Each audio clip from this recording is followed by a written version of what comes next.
यही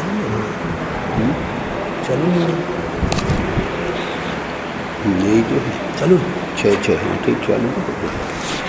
इसमें अब आपको ये दबाना हो गया था। हाँ जी चालू हो गया। चलो चलो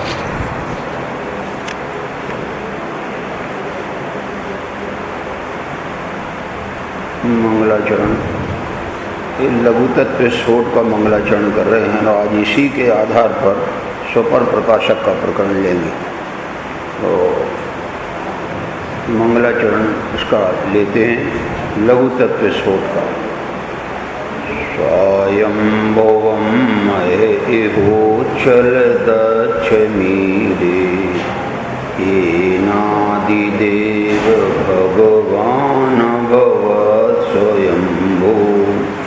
ओम भूर्भुवः प्रगतिशन्मननैकरूप, आत्मा प्रमातृ परमातृ न मातृ। ये लघु तत्व स्फोट नाम का ग्रंथ है। ये वास्तव में पहले प्रकाशन के रूप में नहीं था, भंडारों में पड़ा हुआ था। 1975 में जब महावीर स्वामी का 25वां निर्वाण महोत्सव मनाया गया, उस समय श्वेतांबरों में एक पुण्य विजय नाम के मुनिराज हुए हैं उनके ही, और वे उस समय थे अहमदाबाद में। अहमदाबाद में एक बहुत विशाल पुस्तकालय है जिसका नाम है डेला भंडार। डेला भंडार नाम का पुस्तकालय श्वेतांबरों का, और वे उसमें कुछ ग्रंथ खोज कर रहे थे। तो खोज करते करते उनके हाथ में ये ताड़पत्री प्रति उनके हाथ में ये आई, किसकी? लघु तत्व स्फोट की। उन्होंने 2-4 श्लोक देखे और अमृत चंद्राचार्य का नाम भी देखा, तो उन्होंने कहा ये तो दिगंबरों की कृति है, अपनी नहीं। ये जानकर उन्होंने इतनी उदारता दिखाई कि दिगंबरों को ये प्रति बताई और बोले हम ये आपको दे देंगे, लेकिन इसमें शर्त रहेगी कि सबसे पहले इसका प्रकाशन हम करेंगे। ऐसे में तो उन्होंने वो प्रकाशन उसका अंग्रेजी अनुवाद कराकर, और बर्कली यूनिवर्सिटी अमेरिका में है, वहाँ से कराया। अंग्रेजी का है, वो मेरे पास है वो भी। और करने वाले, अनुवाद करने वाले अपने यहाँ के प्रोफेसर थे, प्रोफेसर पद्मनाभ एस जैनी। पद्मनाभ वो तुम्हारे से क्या बोलते फल्टन के रहने वाले थे, और आज भी वो वहीं हैं बर्कली यूनिवर्सिटी में प्रोफेसर। अब तो रिटायर हो गए होंगे। तो उन्होंने इसका अंग्रेजी अनुवाद किया और 500 प्रतियाँ छपी। 500 प्रतियाँ इसके लिए छपी कि वो बांट देने हैं विभिन्न पुस्तकालयों को, विद्वानों को उन्होंने बांटी। एक प्रति मेरे पास भी आई।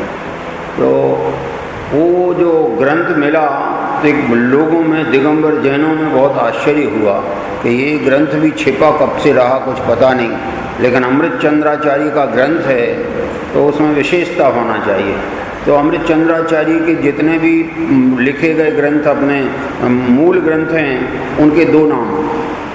जैसे उनका लिखा गया, मान लीजिए अमृत चंद्राचार्य का लिखा हुआ तुम्हारा क्या नाम, पुरुषार्थ सिद्धि उपाय है, उसका दूसरा नाम है प्रवचन रहस्य कोश। क्या नाम? पुरुषार्थ सिद्धि उपाय का दूसरा नाम प्रवचन रहस्य कोश। तो ऐसे जो जो उन्होंने लिखे हैं उसके 2-2 नाम हैं। तो ये जो ग्रंथ लिखा है इसके भी 2 नाम हैं। एक नाम तो है इसका लघु तत्व स्फोट, अधिकांश तो इसको बोलते हैं लघु तत्व विस्फोट, अध्ययन में, पर यह है लघु तत्व स्फोट। स्फोट माने स्पष्टीकरण, तत्व का संक्षेप में स्पष्टीकरण। तो और इसका दूसरा नाम भी है शक्ति मणित कोश। शक्ति माने आत्मा की जो शक्तियां हैं, उनकी जो मणियां हैं, उनसे रचा गया ये एक कोश है, खजाना है, जिसमें आत्मा की शक्तियों की चर्चा आई है। ये इस प्रकार का ग्रंथ है। इसमें मैं जो मंगलाचरण का मैंने लिया है उसका अनुवाद, हमारे अर्थ भी बता देता हूँ, और अनुवाद जो किया है बहुत सुंदर किया है भाई अभय जी ने। हे आदिनाथ जिनेन्द्र, जिसके द्वारा आप स्वयंभू भगवान हुए हैं, वह मैं इस लोक में छलकते हुए अतिशय प्रकट निर्मल और आत्म संबंधी उस ज्ञान ज्योति स्वरूप तेज की स्तुति करता हूँ। उस ज्ञान ज्योति तेज के प्रभाव से आप स्वयंभू बने हो, उसकी मैं स्तुति करता हूँ। जो तेज ओम भूर्भुवः इत्यादि शांति मंत्र के समीचीन अद्वितीय मनन स्वरूप है, वह स्वपर प्रकाशक है, वह स्वप्रकाशक है, पर प्रकाशक है और मात्र स्वप्रकाशक नहीं है, माने स्वपर प्रकाशक है। किंतु ज्ञायक अज्ञायक चेतन अचेतन समस्त पदार्थों को जानने वाला है। इसका पद्यानुवाद इन्होंने किया अभय जी ने बसंतल का छंद में। जिसके द्वारा हुए स्वयंभू है प्रभु आदिनाथ भगवान, निर्मल लोक प्रसिद्ध आत्ममय वंदनीय वह केवल ज्ञान। स्वपर प्रकाशक ओम भूर्भुवः आदि मंत्र के मनन स्वरूप, ज्ञायक प्रतिभाषक न मात्र चित अचित समस्त प्रकाशक रूप। ज्ञायक प्रतिभाषक न मात्र, यानी आप केवल मात्र ज्ञायक आत्मा ही को जानते हो ऐसा नहीं है, लेकिन ज्ञायक प्रतिभाषक न मात्र चित अचित, चेतन पदार्थ जितने जगत में हैं उनको और अचेतन पदार्थ जितने हैं जगत में उन सबको आप जानते हो, और इसलिए आप पर प्रकाशक भी हो। ऐसा इसमें मंगलाचरण में आया। कल वो बोल रहे थे अपने डी सागर जी साहब, और उन्होंने बताया था कि मान स्तंभ माने होता है ज्ञान स्तंभ, ठीक है ना। देखो इसमें एक बहुत सुंदर कलश आया है मान पे। उनका माँ शब्द का अर्थ होता है ज्ञान, माँ शब्द का होता है अर्थ ज्ञान। यहाँ वही चर्चा की। दूसरा पद है पहला अध्याय, यहाँ लिखा है अजितनाथ भगवान की स्तुति। हर पद में भगवान का नाम बदलता जाएगा। इसमें आपको यहाँ मिलेगा अजितासी सर्वम, अजितासी माना अजितनाथ भगवान की स्तुति। इसमें इन्होंने लिखा है मातासी मान मसी मेय मसीस मासी, मानस चासी फल में त्यजतासी सर्वम, नास्त्यैव किंचिदुत नासी तथापि किंचित्, अस्यैव चेच्चक चकायत चंचुरुच्चै। क्या कहा? मातासी, हे अजितनाथ भगवान, आप मातासी का अर्थ है कि आप ज्ञायक हो।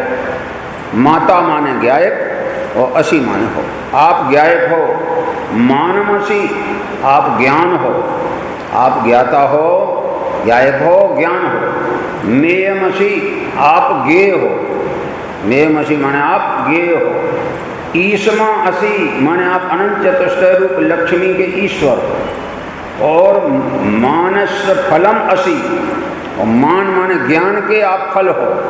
केवल ज्ञान दशा जो है, अनंत दशा है, वो ज्ञान का फल है। इस प्रकार सब रूप हो, लेकिन सब रूप हो करके भी इस ज्ञान का कुछ भी नहीं है। बाहर के सर्प झलकने वाले पदार्थ ज्ञान के कुछ नहीं लगते हैं, उनसे उनका कोई संबंध नहीं है, इसलिए आप ज्ञान के कुछ भी नहीं हो। और आप यद्यपि किसी अन्य रूप नहीं हो, सबको भले जानते हो, लेकिन आप रूप हो। आप अपने ज्ञायक स्वभाव को छोड़ के अन्य ज्ञेय के रूप में होते नहीं हो। और जब आत्मा अन्य ज्ञेय रूप नहीं होता है तो इससे ये सिद्ध होता है अनादिकाल से आज तक आत्मा ने जितनी भी पर्यायें धारण की हों और जितने प्रकार के विकारी भाव किए हों, वे सब ज्ञान के ज्ञेय तो बने हैं, लेकिन आत्मा कभी भी अनुरूप हुआ नहीं। और अगर आत्मा राग रूप हो जाए, आत्मा शरीर रूप हो जाए, तो आत्मा न रहे, जड़ हो जाए। इसलिए इनको जानते हो लेकिन इन रूप नहीं होते हो। यहाँ लिखा इस ज्ञान का कुछ भी नहीं है, और आप भी यद्यपि किसी अन्य के नहीं हैं, न पर के आप हैं न पर आपका है, ये कह रहे। आप भी यद्यपि किसी अन्य रूप नहीं हैं, तो भी आप उत्कृष्ट रूप से चेतन चमत्कार रूप में प्रसिद्ध हो। ये लिखा ना, चित चकचकायत चंचु, ये शब्द लिखा, इसके लिए चेतन चमत्कार रूप प्रसिद्ध हो। देखो इसमें अनुवाद लिया है भाई अभय जी ने। तुम्ही ज्ञान होगे तथा ज्ञायक हो अजित नाथ भगवान, तुम्ही ज्ञान फल सर्वरूप हो अनंत चतुष्ट लक्ष्मीवान, किंचित भी नहीं गेय ज्ञान का यद्यपि आप न अन्न स्वरूप, हो प्रसिद्ध उत्कृष्ट तथापि चेतन चमत्कारमय रूप। ये अनुवाद उनका है ना। तो इस तरह से उनके इसमें जो पहला अध्याय है इसमें 25 श्लोक, इसमें कुल अध्याय भी 25 है, 25 अध्याय और हर अध्याय में 25-25 श्लोक है। तो यहाँ हर अध्याय की एक अपनी विशेषता है। पहले अध्याय की ये विशेषता है कि इसमें 24 पद्यों में तो 24 तीर्थंकरों के नाम आए, बिल्कुल उसमें यहाँ आया अपना फल मिति अजतासी सर्वम, तो ये अजितनाथ का नाम आ गया। आगे का जो पद आएगा उसमें संभवनाथ का नाम आ जाएगा, समझे है ना। तो ये 24 तीर्थंकरों का नाम पूरा हो गया, और जब 24 तीर्थंकरों का नाम पूरा हुआ तो एक अंतिम जो श्लोक लिखा है वो बहुत जबरदस्त लिखा है। क्या लिखा उन्होंने? ये भावयन्ति विकलार्थवतीं जिनानां नामावले अमृतचंद चिदेक पीतां, विश्वं पिबन्ति सकलं किल लीलयैव पीयन्त एव न कदाचन ते परेण।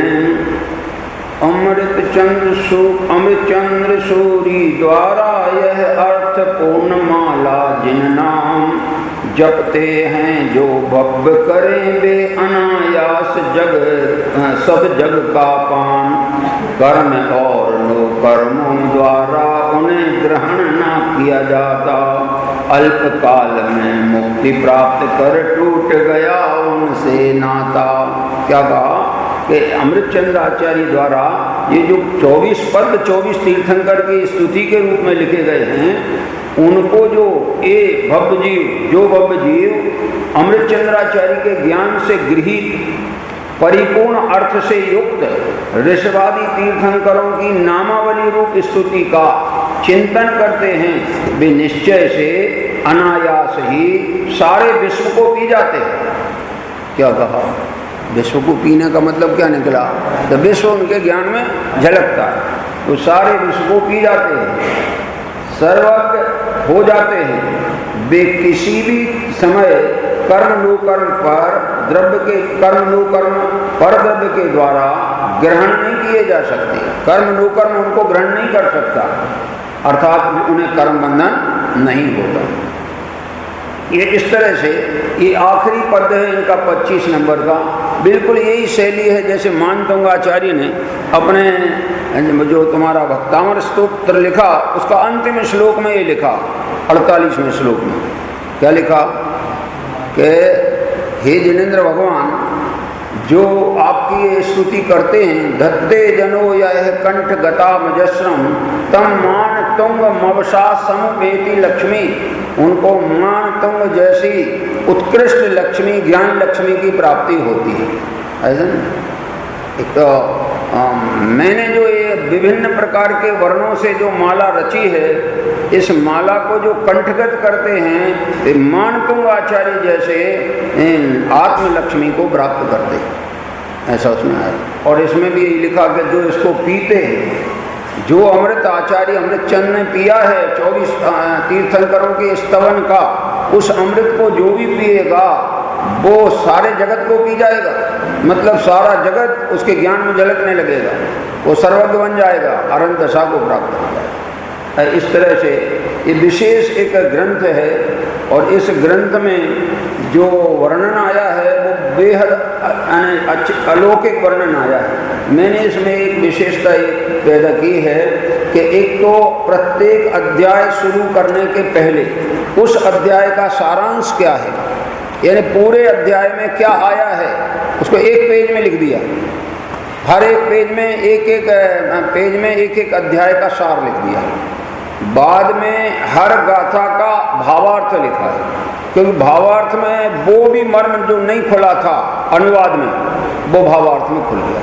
ऐसा है। इसमें से मैं आपको 13वां अध्याय बताऊंगा जो अध्याय आपको स्वपर प्रकाशक का अतिशय प्रकाशन करने वाला है। यूँ तो इसके बहुत से अध्यायों में ऐसे श्लोक आए हैं जो स्वपर प्रकाशक के बहुत पक्के कहना चाहिए घोषणा करने वाले, मगर इसमें 13वां अध्याय स्पेशली है उसी के लिए। तो मैं आज आपको 13वें अध्याय में से स्वपर प्रकाशक के सारे तर्क और उसका समाधान इसमें से देता हूँ। देखिए, ये पहले श्लोक में तो इन्होंने ये कहा कि हे भगवान, जिसके स्वाभाविक और निर्मल चेतन भाव में समस्त पदार्थों का समूह प्रतिबिंबित हो रहा है, जो निज और पर के प्रकाश समूह की भावना से तन्मय है। क्या कह रहे हैं? किससे तन्मय है? निज की भावना से, यानी निज के प्रकाश की भावना से, माने स्वप्रकाशन पने से, और पर प्रकाशन पने की भावना से तन्मय है। पर प्रकाशन वाला ज्ञान भी वो ही उन्हीं का है और स्वप्रकाशन भी उन्हीं उसी ज्ञान से हो रहा है। ले वो ज्ञान तो एक ही है। वो ज्ञान चूंकि अपने को, आत्मा को प्रकाशित करता है और पर को प्रकाशित करता है, ऐसे ज्ञेयों के भेद से उस एक ज्ञान के दो भेद हो गए। यानी एक ही ज्ञान को स्वपर प्रकाशक कहा है, उसी ज्ञान को पर प्रकाशक कहा है। जब परगेयों की अपेक्षा ली तो उसको पर प्रकाशक कह दिया, स्वगेय की अपेक्षा ली तो उसको स्वप्रकाशक कह दिया। इस प्रकार से इन्होंने यहाँ कहा कि निर्मल चेतन भाव में समस्त पदार्थों का समूह प्रतिबिंबित हो रहा है, जो निज पर के प्रकाश की भावना से तन्मय है और अकृत्रिम है। मन वो ज्ञान स्व और पर को प्रकाशन करने वाला ज्ञान कैसा है? अकृत्रिम है, किसी का किया हुआ नहीं। ऐसा आपका वह कोई अद्भुत ज्ञान शरीर सुशोभित होता है। आपका अद्भुत ज्ञान शरीर है जो स्वपर प्रकाशन करने वाला है, अपने को भी प्रकाशित करता है, पर को भी प्रकाशित करता है। इसमें अनुवाद लिखा है वीरछंद में, निखिल विश्व प्रतिभाषित जिसमें सहज विमल चेतन स्वभाव स्वपर प्रकाश स्वरूप अकृत्रिम प्रभु आपकी चेतन काय। यानी आपकी जो चेतन काया है वो स्वपर प्रकाशक है, अकृत्रिम है और सुशोभित, ऐसा चलता है। फिर आगे दूसरे में ये लिखा कि आप आदि अंत से रहित समस्त पर्याय समूह को प्राप्त चैतन्य चमत्कार मात्र हैं। उनके चैतन्य चमत्कार में सर्व पर्याय गर्भित हो जाती हैं, क्योंकि वो चेतन चमत्कार द्रव्य है। और द्रव्य में पूर्ववर्ती पर्याय जो भूतकाल की व्यतीत हो गई, वर्तमानवर्ती पर्याय और आगामी पर्याय सब वो द्रव्य के आश्रय से, इसलिए वो सब उसमें समा जाती है। बल्कि द्रव्य की एक परिभाषा टोडरमल जी ने 7वें अध्याय में उभयाभासी के प्रकरण में ये लिखा है, पर्यायों के समूह का नाम द्रव्य है। क्या लिखा है? पर्यायों के समूह का नाम द्रव्य है। त्रिकालवर्ती पर्यायों के समूह का नाम द्रव्य है ना? ऐसा लिखा है उन्होंने कि तीनों काल की जो पर्याय होती हैं उन सभी पर्यायों को देखो तो वो द्रव्य उन्हीं में रहता है। 3 काल की पर्यायों ही में द्रव्य रहता है। भूतकाल की पर्यायें आई थी जब वर्तमान थी तो वहाँ द्रव्य मौजूद था, वे चली गई तो दूसरी आई, उसमें द्रव्य मौजूद है। और भविष्य में अब जितनी आएंगी उनमें वर्तमान दशा में द्रव्य मौजूद रहेगा। अगर द्रव्य ना हो तो पर्याय हो ही नहीं सकती, क्योंकि द्रव्य बिना पर्याय किसके आश्रय से रहेगी, और द्रव्य बिना गुण भी किसके आश्रय से रहेंगे। द्रव्य भी गुण, पर्याय भी, एक गुण भी द्रव्य के आश्रय से रहते हैं और गुणों की पर्याय भी द्रव्य के आश्रय से रहते हैं। एक तो ये अपेक्षा है लक्षण की अपेक्षा, लेकिन एक प्रैक्टिकल अपेक्षा ये है कि पर्याय जो भी वर्तमान होती है उसमें व्यापक पूरा द्रव्य होता है। वर्तमान पर्याय में व्यापक द्रव्य होता है, इसलिए वो पर्याय बिना का द्रव्य होता ही नहीं है। मैं आपको बताऊं, राजकोट में बहुत से लोगों ने शंका लाए और शंका बिल्कुल प्रिंटेड लाए, और एक शंका का समाधान बेनश्री ने किया था और एक शंका का समाधान गुरुदेव ने किया था, और प्रश्न एक ही था और समाधान दोनों भिन्न थे। क्या कहा उन्होंने? उन्होंने ये कहा कि पर्याय द्रव्य से द्रव्य क्षेत्र काल भाव से भिन्न है कि खाली लक्षण से भिन्न है मगर क्षेत्र से अभिन्न है? ऐसा प्रश्न था। गुरुदेव ने तो कहा वो क्षेत्र से भिन्न है। फिर उनसे पूछा गया भाव से, कि भाव से भी भिन्न है, काल से, कि काल से भी भिन्न है, और द्रव्य क्षेत्र काल क्षेत्र से भिन्न है, द्रव्य से भिन्न है, काल से भिन्न है, भाव से भिन्न है। ये चारों प्रकार भिन्न है। तो कब वो पर्याय द्रव्य से न्यारी है? क्या कह रहे?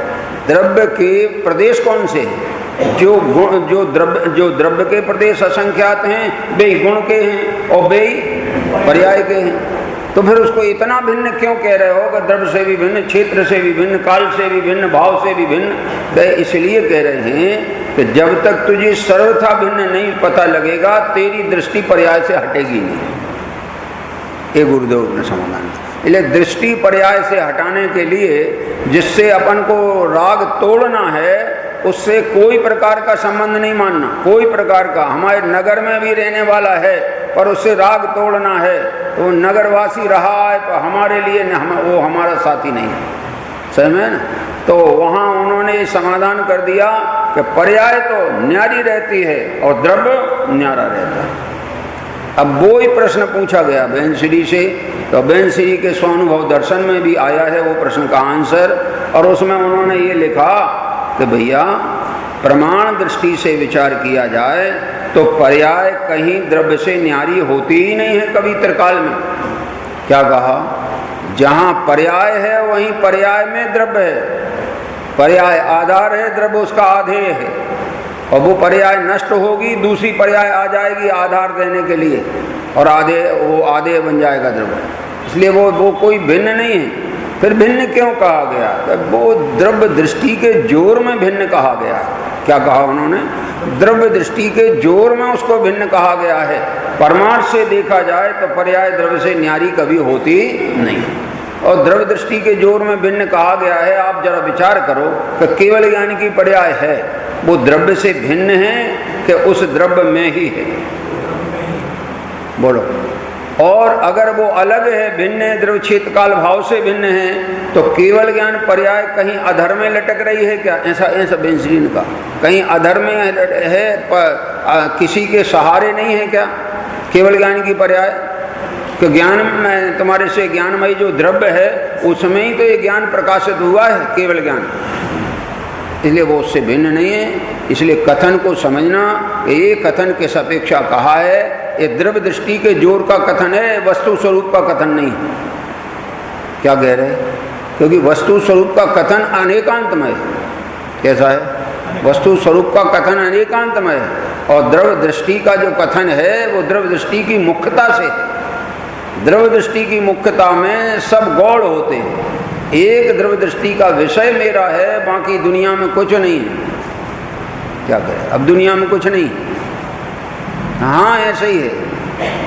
अपने को तो अपनी चीज सब कुछ है, पराई चीज कुछ भी नहीं। तो दृष्टि का जो विषय है वो अपना है।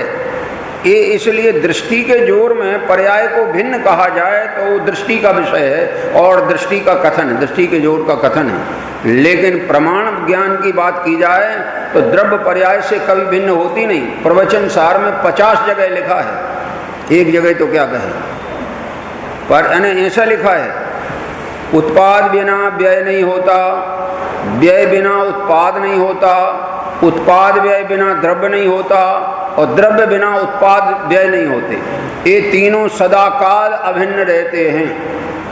सदा काल। तो द्रव्य दृष्टि के काल में द्रव्य दृष्टि इनको देखती नहीं। किनको देखती नहीं है?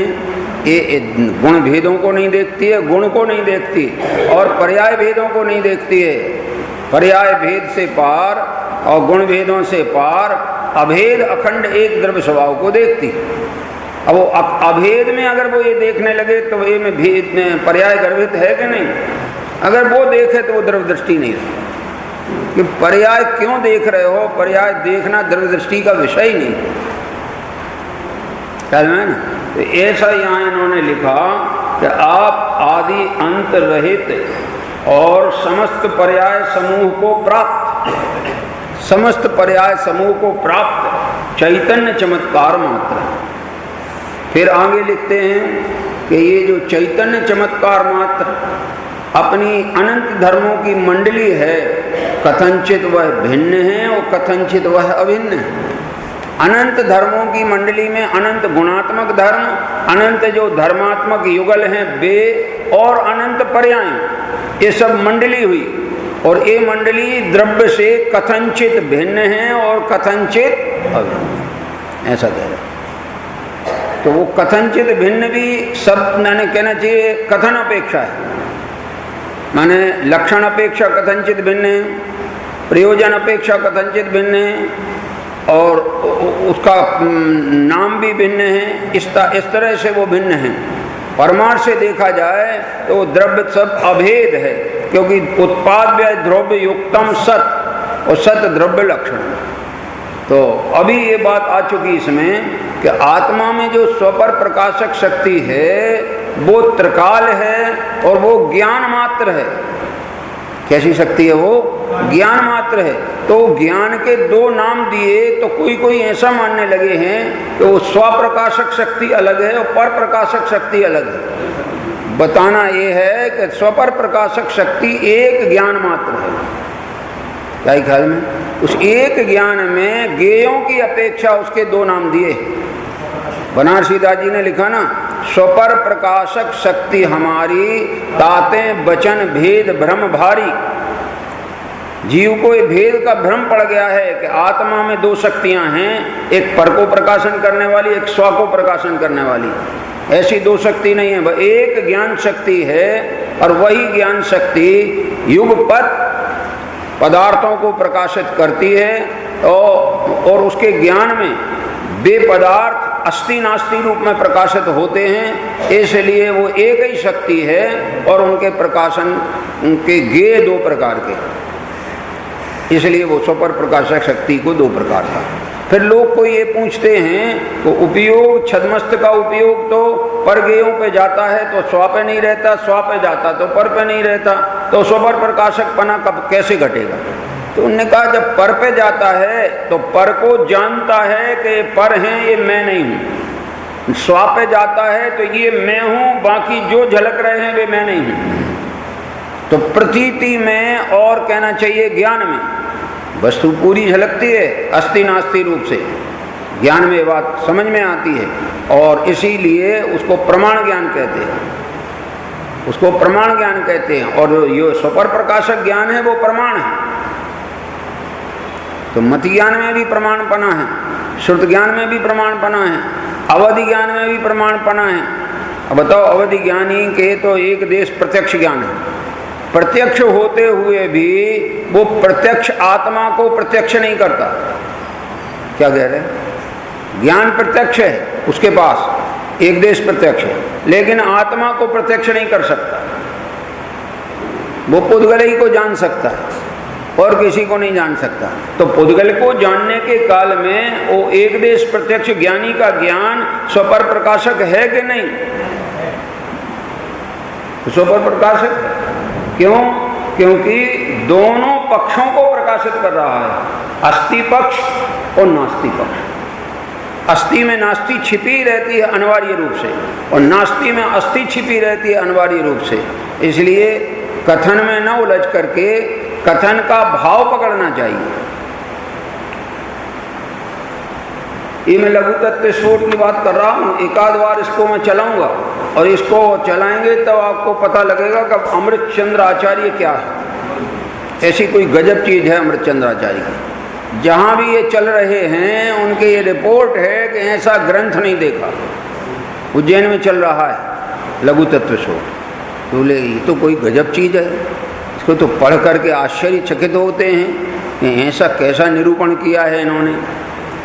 तो देखिए, अब यहाँ कहते हैं अनंत धर्मात्मक आप एक उपयोग लक्षण से सुशोभित हो और अन्य गुण भी आप में हैं। देखो, आपका लक्षण मूल क्या है? वो ज्ञान गुण, मुख्य लक्षण ज्ञान है। आत्मा में अनंत गुण हैं, समय सार परिशिष्ट में अनंत गुण हैं। वहाँ ये कहा कि ज्ञान को ही आपने आत्मा का लक्षण क्यों बनाया? आत्मा में तो अनंत गुण हैं।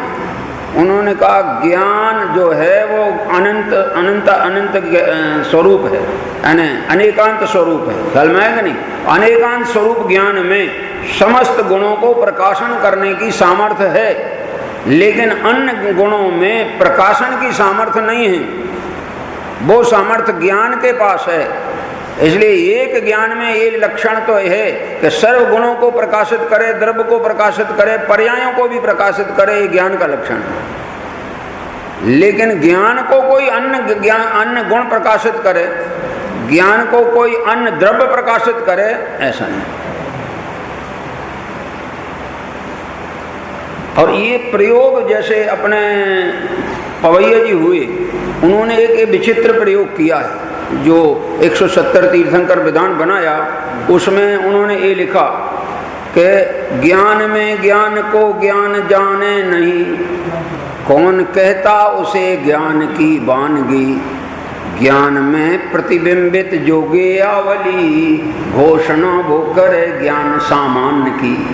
क्या कहा? वो जो गेयावली जो प्रतिबिंबित हो रही है, वो गेयावली तो ज्ञान में प्रतिबिंबित हो रही है, और जिस ज्ञान में गेयावली प्रतिबिंबित हो रही हो वो ज्ञान विशेष है, और विशेष ज्ञान सामान्य का ही वास्तव में अंश है। क्या कह रहे हैं? इसलिए वो किसकी घोषणा करता है? गे से नजर जाती है गेयाकार ज्ञान की परिणति पर, और गेयाकार ज्ञान परिणति से नजर हटती है तो सामान्य स्वभाव पर जाती है, और सामान्य स्वभाव पर नजर जाती है तो आत्मा की अनुभूति प्रकट होती है। ऐसा इसलिए इसका एक श्लोक पढ़ते हैं। तमनंत धर्म भर भव भावितोपि सन्नुपयोग लक्षण मुखेन भाससे, नहीं तावताय मुपयोग मात्रताम श्रय से निराश्रय गुणा प्रसिद्धता। अर्थ लिखा कि यह आप अनंत गुणों के समूह से युक्त होते हुए भी एक उपयोग लक्षण के द्वारा सुशोभित हो रहे। अब जो उपयोग लक्षण तो ज्ञान का ही है ना, मुख्यपने दर्शन का भी उपयोग लक्षण है, पर दर्शन ज्ञान की तरह प्रकाशित नहीं करता। अभी इसमें एक कलश आएगा कि पर प्रकाशन पने के प्रति संकोच वाला अगर कोई गुण है तो वो दर्शन है। दर्शन इतना संकुचित है कि वो आत्मोन्मुखी है, यानी आत्मा को ही प्रकाशन करता है, वो भी उसकी विशेष सामान्य सत्ता को प्रकाशित करता है, वो उसकी विशेष सत्ता को प्रकाशन करने में सक्षम नहीं। लेकिन ज्ञान एक ऐसा है जो अपनी सत्ता को प्रकाशित करे, दर्शनोपयोग की सत्ता को भी प्रकाशित करे, और अनंत ज्ञान की सत्ता को भी प्रकाशित करे, अनंत परद्रव्यों की सत्ता को प्रकाशित करे, और अपनापना कभी किसी में मिलावे नहीं, अपने को छोड़े नहीं। समझ में आए ना? ऐसा उसका स्वरूप। तो इस तरह से यहाँ लिखा कि वो सुशोभित हो रहे हैं। निश्चय से उतने मात्र उपयोग लक्षण होने मात्र से उपयोग मात्र पने को प्राप्त नहीं है।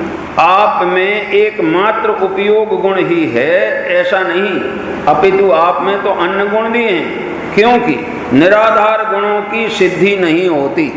द्रव्य के आधार बिना गुणों की सिद्धि नहीं होती, इसलिए द्रव्य के आधार से ही द्रव्याश्रया निर्गुणा गुणा, द्रव्य के आश्रय से गुण होते हैं और बेगुण परस्पर में निर्गुण होते हैं। एक गुण का कहना चाहिए लक्षण दूसरे गुण में नहीं पाया जाता, ऐसा, इसलिए वे अलग होते हैं। मगर ज्ञान ऐसा है कि ज्ञान को वहाँ पूछा गया, आपने ज्ञान को ही मुख्य लक्षण क्यों बनाया आत्मा का? तो क्या इसलिए बनाया कि आत्मा के अनंत गुणों को प्रकाशन करने की सामर्थ्य एक ज्ञान में है और किसी में नहीं है, इसलिए उसको मुख्य लक्षण बनाया। और उस लक्षण से अनेकांतमय आत्मा भी विषय बन जाता है उसका, ऐसा। उतने मात्र उपयोग लक्षण होने पर मात्र होने मात्र से उपयोग मात्र पने को प्राप्त नहीं है, अर्थात आप में एक मात्र उपयोग गुण ही है ऐसा नहीं है, अपितु आप में अन्य गुण भी हैं, क्योंकि निराधार गुणों की सिद्धि नहीं होती। ये मैं 13वां अध्याय ले रहा हूँ लघु तत्व सोट का, और अब इसमें देखिए सुपर प्रकाशन का भी फिर से वो आ रहा है। और बड़े सटर यानी जो इसमें तर्क दिए गए हैं वे बहुत जोरदार तर्क है, इसलिए मैं आपके नॉलेज में लाना चाह रहा हूँ। ये पहले वाली गाथा तो हुई इसकी चौथे नंबर की थी, हाँ अब 5वां नंबर आ रहा है। अब इसमें स्वपर प्रकाशक पने की बात आ रही है और इसका शीर्षक है आपका स्वपर प्रकाशक पना निर्बाध स्वभाव, ये उसका शीर्षक है। अब देखिए यहाँ लिखा है अजडत्व मात्र मवयंती चेतनाम अजडः स्वयं न जड़ता मियात परात नहीं वस्तु शक्ति हरण क्षमा परः स्वपर प्रकाशन अबाधितम तव। क्या कहा, देखो इसको अवय जी ने अनुवाद किया है। अजडत्व मात्र चेतन जो स्वयं न जड़ होता पर से अन्न न हरता शक्ति अतः है आप स्वपर भाषक होते। यानी कोई आपके स्वभाव को हरण नहीं कर सकता। अगर आपने परद्रव्य को जान लिया तो ज्ञान का हरण नहीं हो जाएगा। क्यों? क्योंकि उसमें एक वस्तु की शक्ति को दूसरी वस्तु हरण कर ले ऐसा है नहीं, और ऐसा हो तो सर्व द्रव्यों का नाश हो जाएगा, कोई भी द्रव्य नहीं बचेगा। जो पावरफुल होगा वो दूसरे द्रव्य की शक्ति को हरण कर लेगा, पर नहीं, ज्ञान शक्ति को अनंत ज्ञेयों को जानने पर भी, अनंत ज्ञेयों के प्रतिबिंबित होने पर भी, अनंत ज्ञेयाकार उसमें झलकने पर भी ज्ञान का ज्ञानाकार कभी भी नष्ट नहीं होता। वो तो ज्ञानाकार ही रहता है और ज्ञान से ही बना रहता है। सच्चाई ये है कि ये जो ज्ञान में जो ज्ञेय बनते हैं वे बनते ज्ञान के हैं अजन में, पर कहलाते हैं ज्ञेयों के। तो ज्ञेयों के क्यों कहलाते? एक व्यक्ति ने पूछा था कि भाई इंद्रिय ज्ञान ज्ञान नहीं और इंद्रिय ज्ञान ज्ञान नहीं, तो मैंने कहा तुम शुरू से ही गलती कर गए, इंद्रिय ज्ञान होता ही नहीं है। क्या कहा? इंद्रिय नाम का ज्ञान नहीं होता है। जो हमारा आत्मा से उस उपयोगमयी ज्ञान है वो जब इंद्रियों का आलम्बन लेके प्रवर्तता है तो उसे उपचार से इंद्रिय ज्ञान बोला जाता है। क्या कहा? ज्ञान किसका है? ज्ञान तो आत्मा का है, तो इंद्रियों का ज्ञान होता है।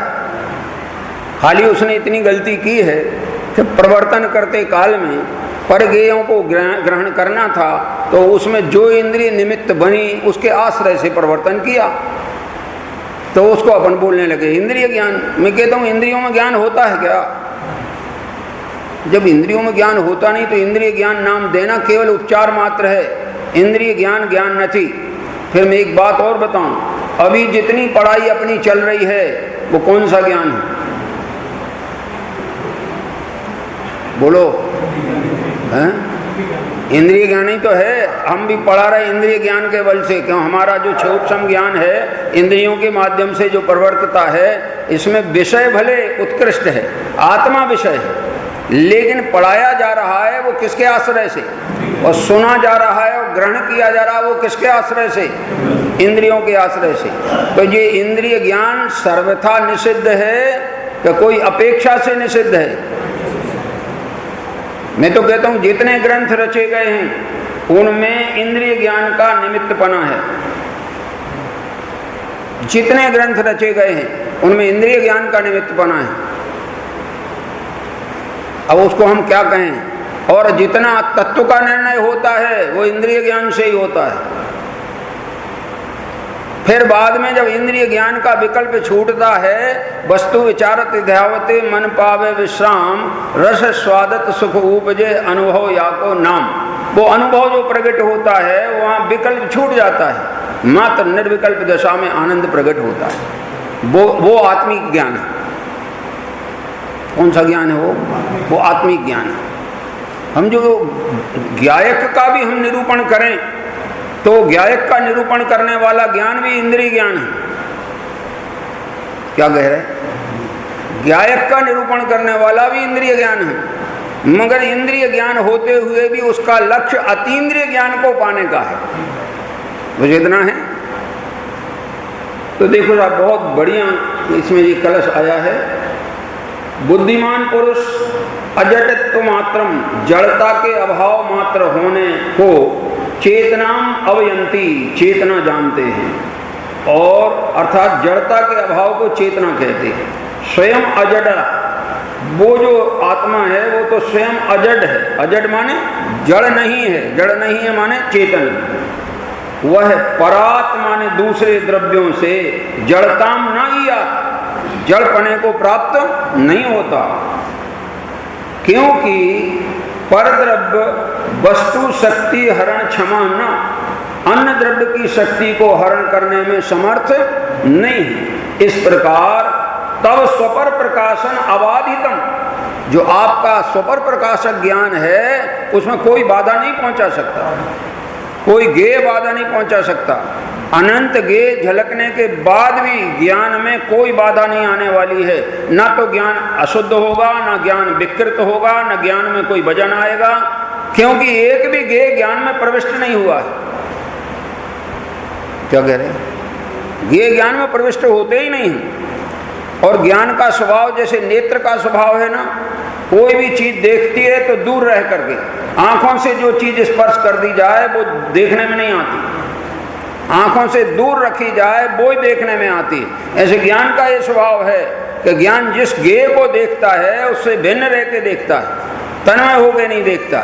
और इसका अर्थ ये निकला कि हमने अनादिकाल से आज तक गेयों को भले देखा हो, लेकिन कोई भी गेय मेरे ज्ञान के पास नहीं आया और मेरा ज्ञान गेय के पास नहीं।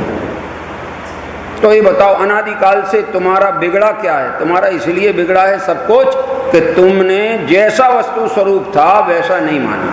वस्तु स्वरूप तो ये था कि गेय ज्ञान को कुछ भी नहीं करते, और ज्ञान किसी गेय को छूता नहीं, उसके पास जाता नहीं। अपने आत्मा ही में राग द्वेष मोह परिणाम हो, वे भी ज्ञान को छूते नहीं। ज्ञान चेतन चेतन रहता है, और ये अपने जो विकारी जो ज्ञान विकारी जो भाव हैं वे विकारी रहते हैं।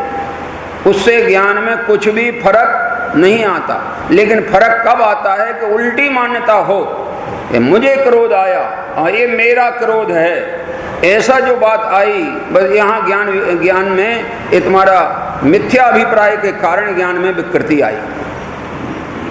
अगर मिथ्या अभिप्राय निकल जाए तो ज्ञान तो विकृत होता ही नहीं, ये बताना चाह रहे। पर उसकी विकृति का आरोप और मिथ्या अभिप्राय के द्वारा किया जाता है। तो यहाँ लिखा है इस तरह से अन्य द्रव्य की शक्ति, पर द्रव्य अन्य द्रव्य की शक्ति हरण करने में समर्थ नहीं है। इस प्रकार आपका स्वपर प्रकाशन पने का स्वभाव निर्बाध है, इसमें कोई बाधा नहीं पहुंचा सकता है। और ये ऐसा भी नहीं कह सकता है कि आत्मा तो मात्र स्वप्रकाशक है। कथनचित तो कह सकता है, निश्चय नहीं से कह सकता है, लेकिन सर्वथा नहीं कह सकता। सर्वथा अगर निश्चय सर्वथा अगर आत्मा को स्वप्रकाशक कहोगे तो इसका अर्थ ही निकलेगा कि उसमें पर को प्रकाशन करने की सामर्थ्य नहीं है। तो ये आप वस्तु स्वरूप के विपरीत निर्णय कर रहे हो, विपरीत अभिप्राय रखे हो, और ये विपरीत अभिप्राय आपको सच्चे अर्थों में स्वपर प्रकाशक भी नहीं बनाएगा और पर से हटने की कला भी नहीं सिखा पाएगा, और आप अपने आत्मा की अनुभूति भी प्रकट नहीं कर पाएंगे।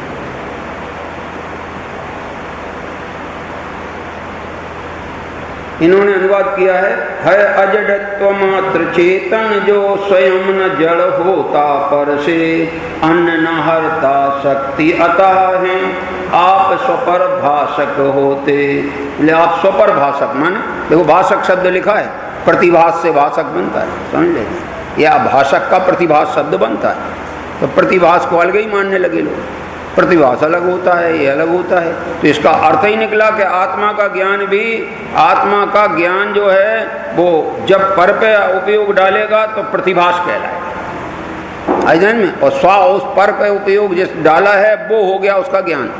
तो वो बात सच्ची नहीं। अब आगे लिखते हैं कि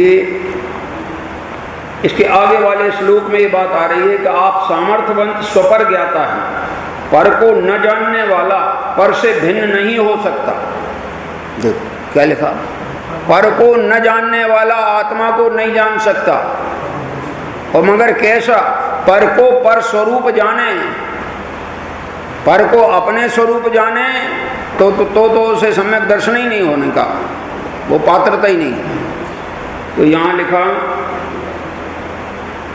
अजड प्रमातरि विभव त्वयि स्थिते स्वपर प्रमेयमिति रित्यवादिता अविदन परम न विशेष्यते नहीं विशेष्यते जडाद परवेदनम न च जडाग्र कारणम। इस प्रकार इति इस प्रकार तुई विभो अजड प्रमातरि स्थरे, आपके सामर्थ्यशाली प्रबुद्ध ज्ञाता के स्थित रहते हुए स्वपर प्रमेयम इति स्व और पर प्रमेय का जानना अवादिता निर्बाध सिद्ध है।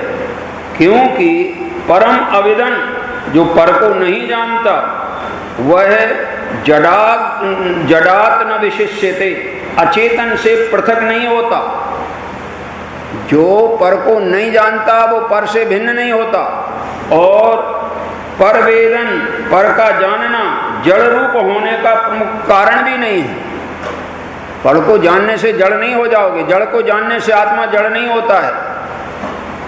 जड़ को जानकर भी आत्मा चेतन बना रहता है, बल्कि उसकी ये पुष्टि हो जाती है कि ये गेय है मैं ज्ञान हूं, ये राग है मैं ज्ञान हूं। इस बात की मजबूती आ जाती है। वेद ज्ञान के बिना आत्मा का अनुभव सच्चा नहीं होता। वेद ज्ञान बहुत जरूरी है। और वेद ज्ञान की भावना तो कब तक भावना चाहिए? भावयेत वेद विज्ञानम यम तावत अच्छिन्न धारया यावत पराच्युता ज्ञानम ज्ञाने प्रतिष्ठित। कब तक वेद ज्ञान की भावना करना चाहिए? खाली सम्यक दर्शन प्राप्त करना वो तो ठीक है, वेद ज्ञान उसका कारण है, लेकिन ये वेद ज्ञान तब तक चलना चाहिए जब तक ज्ञान पर से हटके ज्ञान में स्थित ना हो जाए, तब तक वेद ज्ञान चलना चाहिए। अब आगे ये लिखते हैं, हाँ इनकी हमें भाई अभय जी का पद्यानुवाद बहुत पसंद आया, इष्ट लघु तत्व शोध का। ऐसा बढ़िया अनुवाद किया है कि मूल को इसमें उतार दिया ज्यों का तुम। इस प्रकार है विभु तुम चेतन ज्ञाता में स्थित रहते, यह निर्वाद सिद्ध होता है स्वपर प्रमेय ज्ञान करते। पर द्रव्यों को जो नहीं जाने उनसे पृथक न हो सकता, पर का ज्ञान कभी नहीं जड़ होने का कारण हो सकता। क्या लिखा?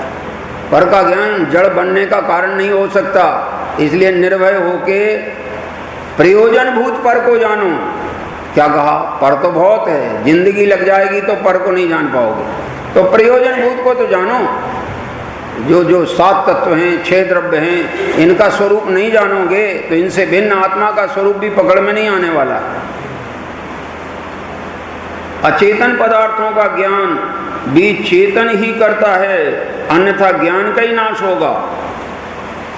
देखो क्या लिखते हैं, अचेतन पदार्थों का ज्ञान अचेतन से उत्पन्न नहीं होता। यदि अचेतन पदार्थों का ज्ञान चेतन से भी उत्पन्न न हो तब तो निश्चित ही अचेतन का ज्ञान नाश को प्राप्त होगा। अचेतन का ज्ञान नष्ट होने से ज्ञान कहाँ हो सकता है? क्योंकि जब तक स्वपर प्रकाशकपना ना हो उसको ज्ञान कौन कहेगा। और ये भ्रांति भी नहीं करना चाहिए कि हमारा उपयोग जब आत्मा में मग्न हो जाता है तो हमें पर का ज्ञान नहीं रहता है।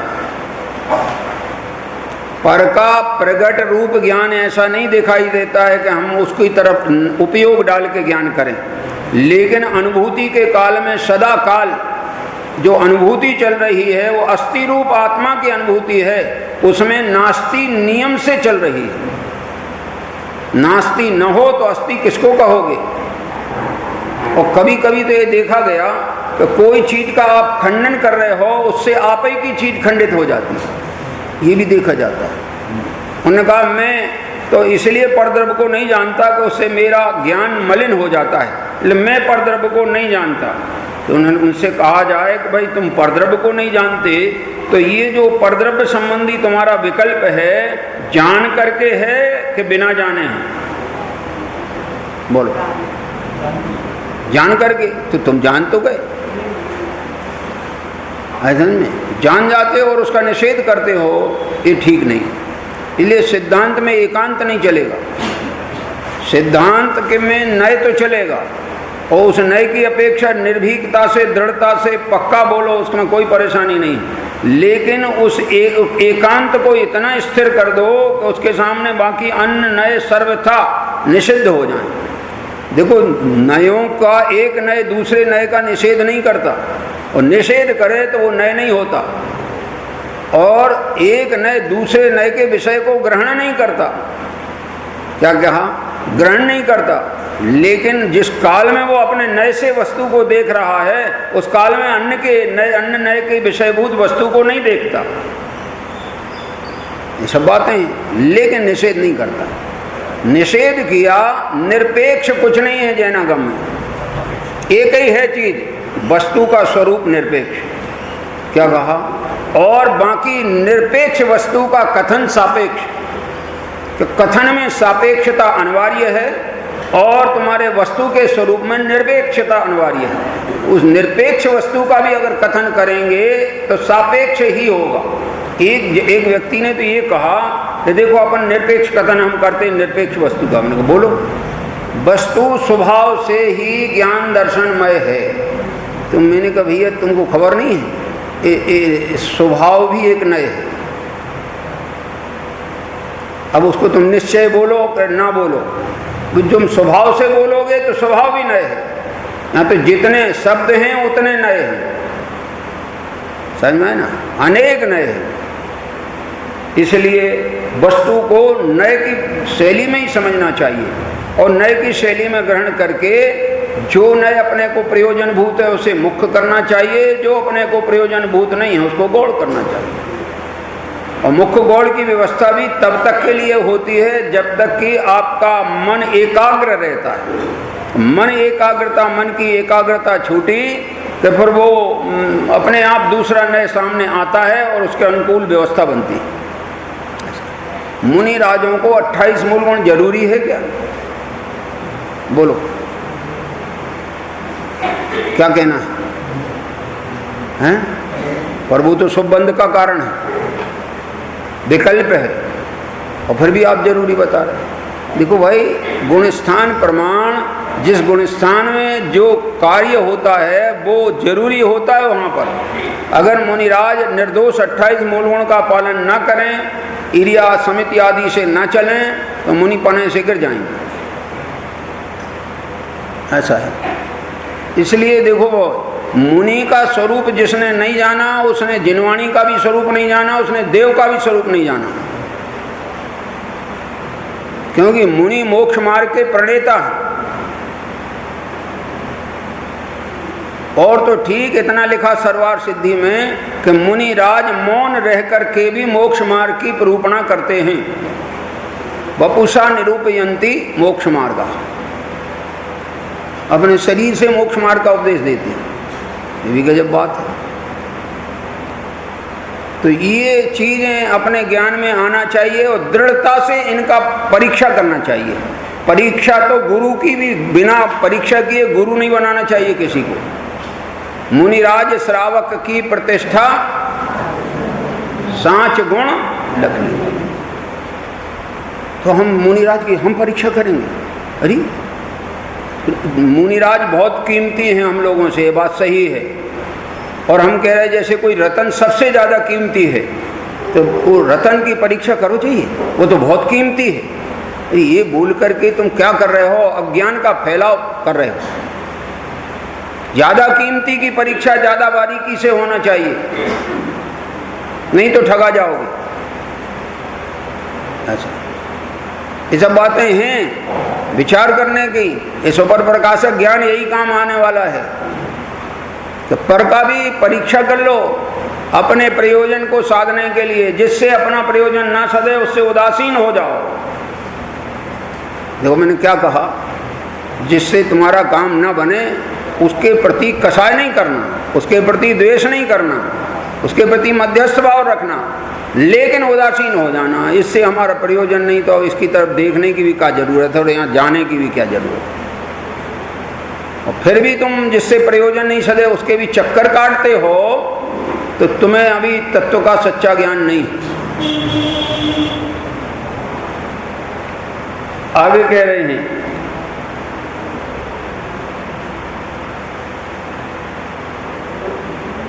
भावार्थ में लिखा है, जिनेंद्र भगवान, आपके मत में किसी प्रकार से के सर्वथा एकांत को अवकाश स्वीकृति नहीं है, अपितु आपका मत अनेकांत स्वरूप है।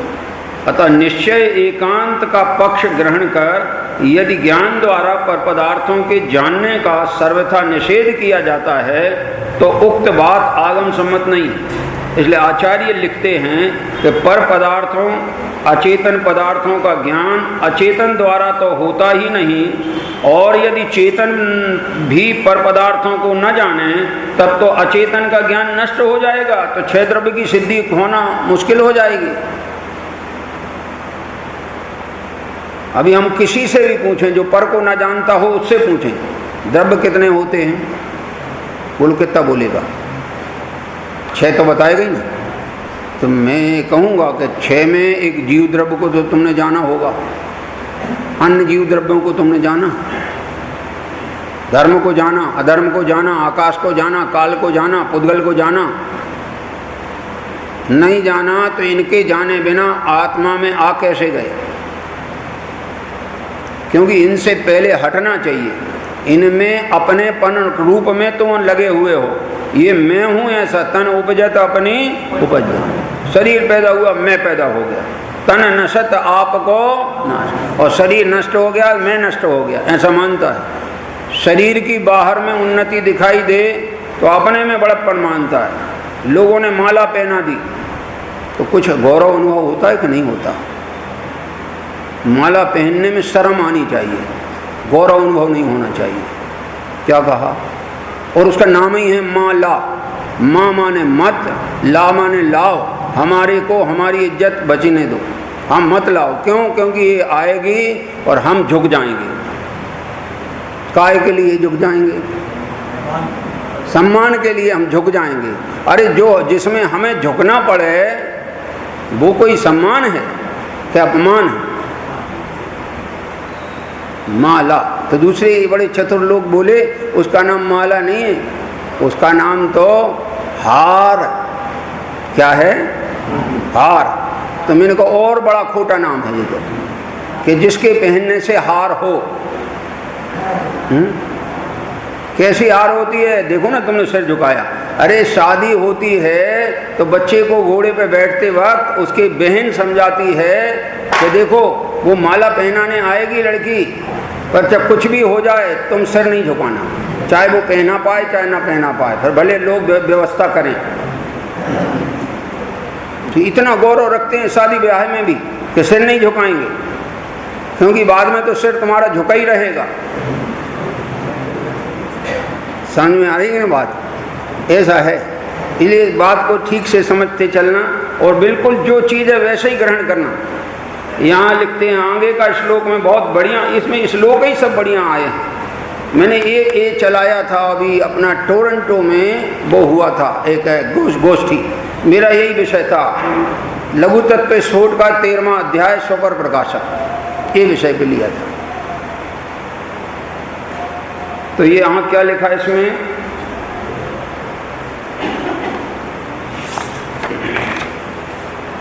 अब देखिए साहब क्या विषय आ रहा है।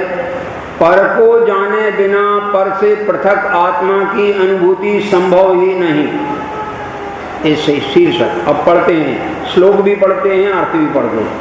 न च पर वेदनात्मनि सदात्मनात्मनः पर वेदना विरह एव सिद्ध्यति अविन्दन् परम स्वयं मयमाकृति बिना कथमंद बुद्धिरनुभूति मानयेत। कहते हैं पर वेदना विरहे, पर के ज्ञान के, वेदना माने मालूम? वेदना माने क्या होता है? क्या होता है वेदना? अनुभव को वेदना कहते हैं। ज्ञान के द्वारा जो अनुभूति होती है उसका नाम वेदना है। लोग वेदना माने तकलीफ ऐसा मानते हैं। यहाँ वेदना का अर्थ है अनुभव, ज्ञान का। तो पर वेदना विरहे, पर के ज्ञान के अभाव में सदा निरंतर आत्मना आत्मा द्वारा आत्मनि आत्मा में आत्मना आत्मा का वेदना सिद्ध्यति ज्ञान सिद्ध होता है। इति न चैव ऐसा नहीं है, ज्ञान सिद्ध होता है ऐसा नहीं है। क्योंकि परम अविदन पर को न जानने वाला अयम अंधबुद्धि, यह जो अंधबुद्धि माने अज्ञानी है, आकृति बिना पर के विकल्प के बिना स्वयं अनुभूति कथम आनये, स्वयं की अनुभूति किस प्रकार से प्रकट करेगा, लाएगा? पर को जाने बिना, पर को जाने बिना पर से हटेगा कैसे? इसलिए यहाँ कहा कि स्व की अनुभूति कैसे कर सकता है, अर्थात नहीं कर सकता। पद लिखा है, निज से निज में निज का वेदन है, असिद्ध यदि नहीं पर ज्ञान, पर आकृति बिन निज अनुभूति कैसे कर सकता अज्ञान। समझ आए ना? अभय जी की ये इसकी मैं प्रशंसा हमेशा करता रहता हूँ। इसका जो अनुवाद किया है इतना बढ़िया किया है। मैंने उनको सलाह दी थी कि ये अनुवाद को तुम अलग से प्रकाशित कर दो बुकलेट बना के, तो लोग लघु तत्व स्फोट को सीधे ही जान जाएंगे, अकेला उसका पाठ करके जान जाएंगे। पर के ज्ञान के अभाव में आत्मा का ज्ञान आत्मा द्वारा आत्मा में होता है, ऐसा मानना सही नहीं। पर के ज्ञान के अभाव में आत्मा का ज्ञान आत्मा द्वारा आत्मा में होता है, ऐसा मानना सही नहीं है। अतः ज्ञान पर को जानता है, यह बात सिद्ध हुई। पर को न जानने वाला अज्ञानी पर से भिन्न आत्मा की अनुभूति नहीं कर सकता। और एक गजब बात लिखा है, अब दूसरा शीर्षक आया है 9वें श्लोक का, पर को जाने बिना निज के ज्ञान की सिद्धि नहीं होती। हो गया क्या भाई टाइम? साढ़े तक है क्या? 25 ही तक है क्या?